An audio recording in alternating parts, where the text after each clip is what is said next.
a Bruins guy. They just lost a tough game. He was there, senior editor for NESN. Please welcome Mike Cole to the Artie Lange Show. Mike, what's up, buddy? Hey, guys. How's it going? Dude, I'm sorry your team lost. That was a rough one, man. We love Boston. They support our show very well. But what happened, dude? What happened in those 18 seconds? My God.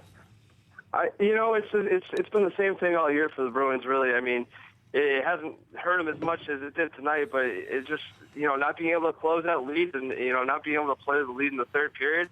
And we saw it again tonight. It hurt in the worst possible way for the Bruins. I mean, this is, up there with, it's going to fall right into the list of Boston sports letdowns. It's just, I think the better team ended up winning the series, but like I said, just to lose the game like this has got to just be, absolutely agonizing for those guys. Just got back up to the locker room. It was like a morgue down there. Just, downtrodden, guys. Just David Krejci still wearing his entire uniform, just sitting there with his head in his hands. Just tough to watch. You kind of feel bad for these guys too.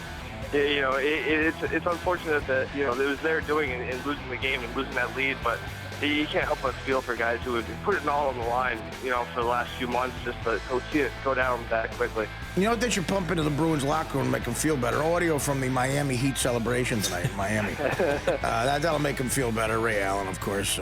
You made a good point. I'm curious if a Boston guy can give me an analogy of this. The Bruins get lost in the Red Sox mania, even though they didn't win for 86 years, and, of course, the Celtics being so great. But the Bruins have quietly been an amazing organization, classy organization, a successful organization for the city of Boston. Quietly, that is a major sports there with major fans, right up there with the Sox and Celtics.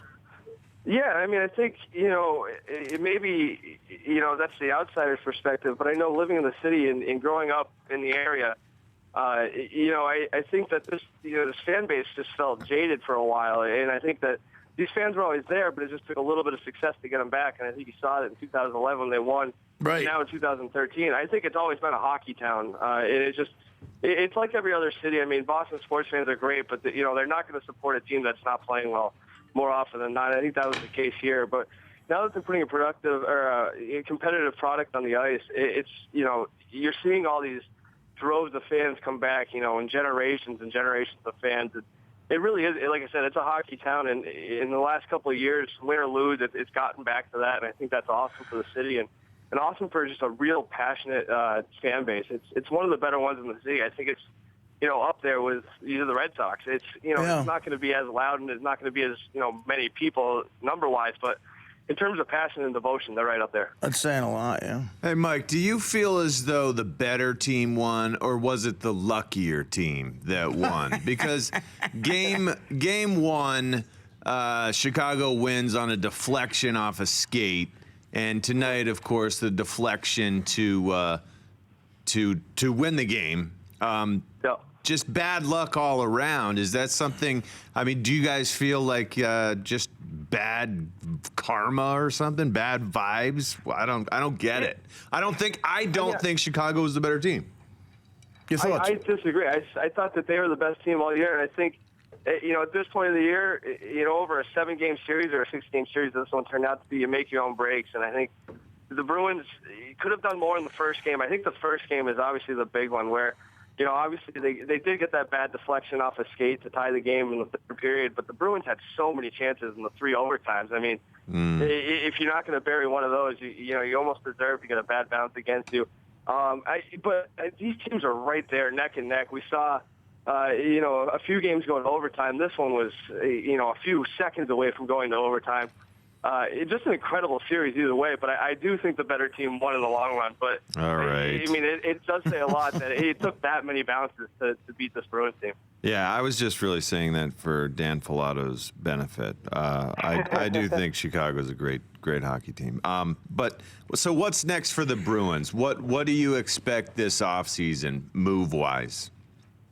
It's going to be an interesting offseason because they've got a couple of guys that are up for new contracts. Most notably, Nathan Horton's going to be, if I'm not mistaken, an unrestricted free agent. Tuukka Rask is a restricted free agent, and those are two pretty important guys that you got to lock up. the salary cap going down too. That's going to be an issue. But I think now, what are the details on that? It's gonna go down a few million compared to what it was this year. It'll eventually get back up, but it's going to make it tough for teams like the Bruins who have, a few free agents to get under that number for this year. Mm-hmm. So, I mean, there's some decisions you have to make, maybe a buyout or two, but I think you really have to bring, Horton back at this point. He's been so good for them in the playoffs, and obviously Rask has, made people forget about Tim Thomas pretty quickly. So right. I think those are the two places you look at, but it could be an interesting offseason, to say the least. Well, Shetty, who's your favorite player on the Bruins this year? No, not you. No, I'm asking our announcer, Mike Boschetti. Again, he's an announcer on a major sports show, so of course he probably has a favorite player on the Bruins. Go ahead, Mike. I respect and love Boston, but I'm a Ranger fan. Who's your favorite player on the Bruins, Mike? That's the question. This year. I don't know. I didn't follow him. I'm sorry. I'm embarrassed. Who's sorry. your favorite player on the Rangers? Well, I'm a little disappointed in him, too. It's been 18 years. Name another team besides the Rangers, Blackhawks, and Bruins in the league. Okay, the Penguins, right? Mike, I'm very embarrassed. Filato, do you have any reaction to this? Anything you want to ask? John, let me just say, when you're rooting for Boston, let's get the Chicago metro area of 9 million people that could buy DirecTV dishes and the Boston area of 4 million people that could buy DirecTV dishes. Oh, wow, listen, man. So for your job, root for He's Chicago. throwing business at you. Yeah. He's throwing some business stats at you. And Chris Crane wants to talk to you after the show. You got me off the hook, Dan. Thank you, buddy. No, but listen, Mike, this is interesting, Mike. Of course, you're not a gambler because that would be horribly unprofessional on your part. We are, and we discuss it all the time.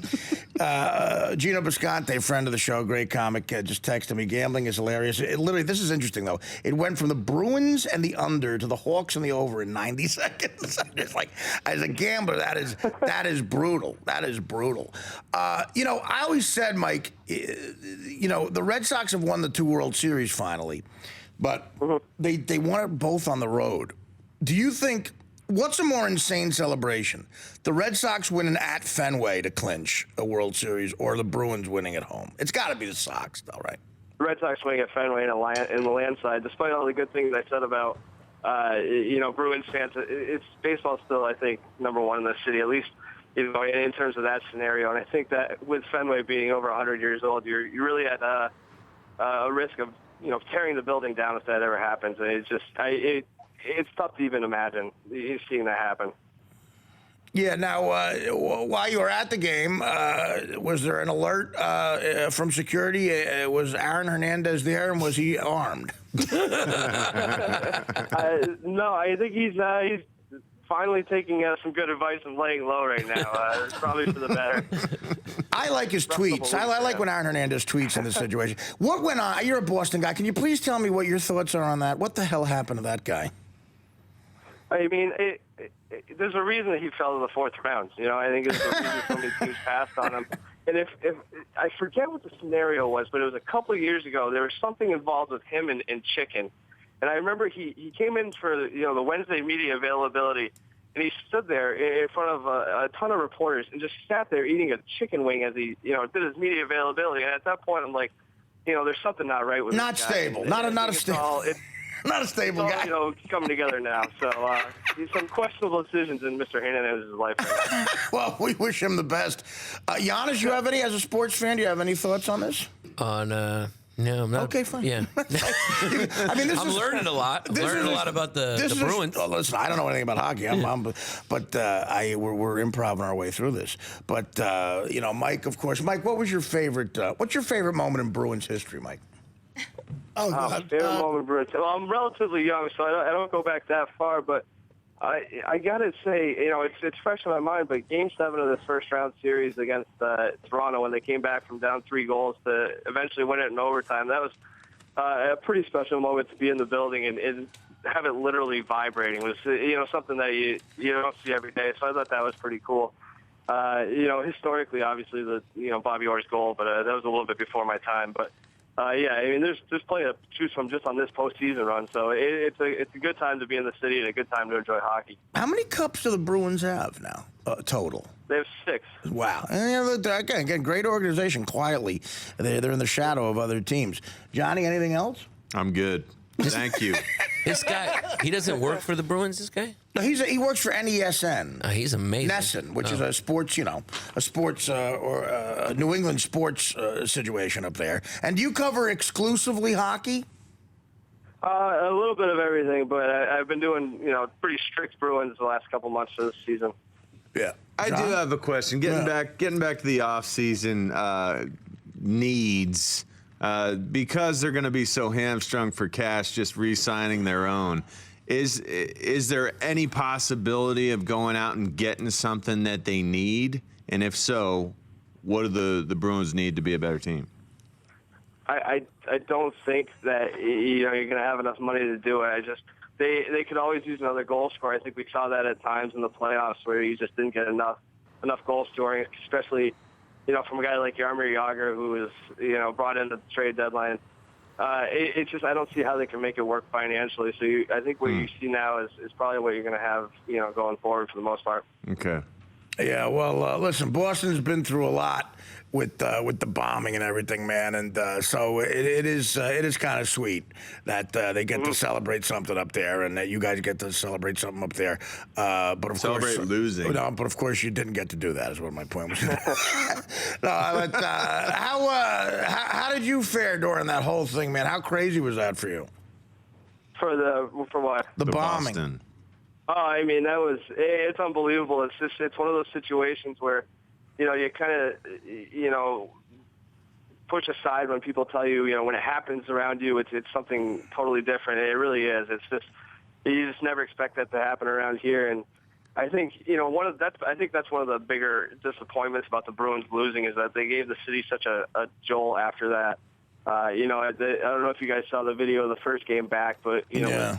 The entire crowd singing the national anthem and things like that. The city kind of rallied around the Bruins after that, and it was a tough time, obviously. But I think it's a resilient city and a bunch of tough people, so it's not keeping them down. And it's good to see the city kind of moving on from that. Never forgetting, but getting to a better place.